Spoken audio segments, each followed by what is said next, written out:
जय जगन्नाथ सांग मैंने शुभ संध्या। आशा करुच्ची आपण मैंने भलरे थे।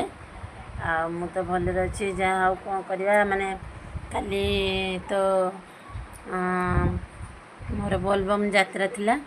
तो काली जाइलु पंचलिंगेश्वर आठी बाटर गाधे की तो अवस्था खराब हो जाए सांग मैंने बाटर जो जानी थे निश्चय आपण मैंने बाटर केते थर गाधेबा पड़े बाहुंगी रखिब माने निहाती गाधेबा पड़ो। तो ठंडा हो जाए तंटी फंटिया टे बसी जाइए। आज टे शोई पड़ी तो से आखिड़ा टे निदुआ निदुआ लगुच आसिक घरे टे शोई पड़ी रेस्ट नौली। जहा हो बाबा डोरी लगी काली पंचलिंगेश्वर बाबा पाख टाणिक नहीं प्रत्येक वर्ष जहा हो जोटिक भी हो डोरी लगुच जो बाबा जोड़ी मत टाणी नौ से जाऊँगी।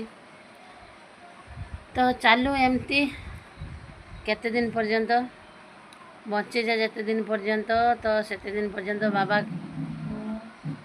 केते नौ पाखक डोरी लगुच टाणी नौ। तो एमती नौ था समस्त को समस्ते भलरे था आशा करुच्ची बाबांकर डोरी एमती लगी था। बहुत भी भक्त आसुँच बहुत भी गहली चली छोट छोट छोट पिला मानू देखिकी मत बहुत दुख लगुच। तो छोट पिला माने जदि आसी पार्छन्ति आम मानकर कौन है आमे कहीं न जाई परिबा बाबा पाखक।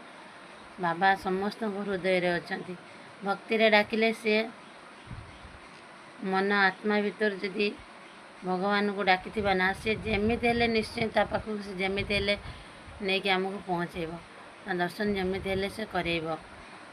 तो आशा करुच्ची आपण मैंने भलरे रुहतु। जय भोलेनाथ समस्त भल रखु। जय जगन्नाथ।